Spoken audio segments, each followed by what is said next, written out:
হরে কৃষ্ণা বন্ধুরা, রাধাবিন্ন চ্যানেলে আপনাদের সকলকে স্বাগত। কেমন আছো বন্ধুরা? আশা করি সকলে ভালো আছো, সুস্থ আছো। চলে এসেছে একটা নতুন ভিডিও নিয়ে। তোমরা কি জানো রাধারানী কলিযুগ নিয়ে শ্রীকৃষ্ণর কাছে কি বরদান চেয়ে রেখেছে? জানতে হলে তোমাদেরকে ভিডিওটি শেষ পর্যন্ত দেখতে হবে। তার আগে বলবো, তোমরা যদি রাধারানী শ্রীকৃষ্ণর ভক্ত হয়ে থাকো তাহলে অবশ্যই কমেন্টে রাধে রাধে হরে কৃষ্ণ লিখতে কেউ ভুলবে না। আর তোমাদেরকে ভিডিওটা শেষ পর্যন্ত দেখার জন্য অনুরোধ রইল।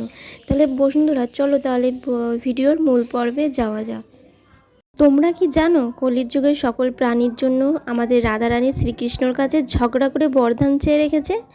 রাধারানী ব্রজের শ্রীকৃষ্ণর সাথে দেখা করার জন্য বিশেষ স্থানে গেছিল, আর বাইরে লেখা ছিল যারা পবিত্র মানুষ, ভক্ত ও গুণীমানী লোকেরা এখানে প্রবেশ করতে পারবে এবং শ্রীকৃষ্ণকে দর্শন করতে পারবে। যখন সেই লেখাটি আমাদের রাধারানী দেখেছিল তখনই রাধারানী তৎক্ষণাৎ সেখান থেকে চলে যায় আর শ্রীকৃষ্ণর সাথে দেখা করার জন্য মানা করে দিয়েছিলেন। তখন সখী ললিতা শ্রীকৃষ্ণ অনেক চেষ্টা করেছিল যে জানার যে রাধারানীর কি হয়েছে, কথাও বলছে না কেন। তখন রাধারানী বলে যে এই কীরকম ব্যাপার, এটা কীরকম ব্যবহার যে পবিত্র মানুষরা শ্রীকৃষ্ণকে দর্শন করতে পারবে আর বাকিরা পারবে না। কিন্তু এমন এক সময় আসবে, সেই সময়টাকে আমাদের কলিযুগ বলেছে। তখন তো শ্রীকৃষ্ণকে কেউ তো দর্শনই করতে পারবে না।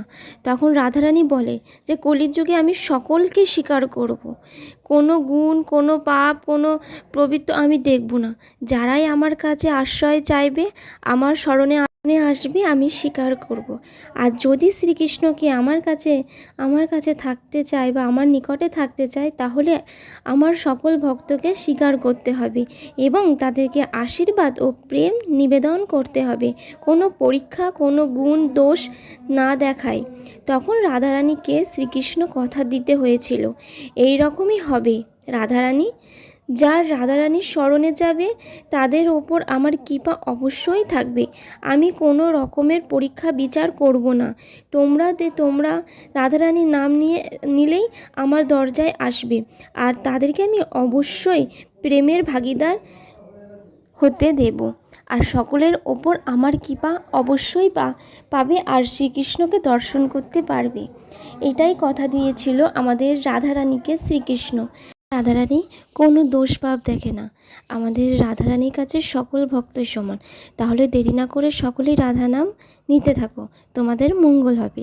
তাই ভালোবেসে একবার বলে যাও রাধে রাধে।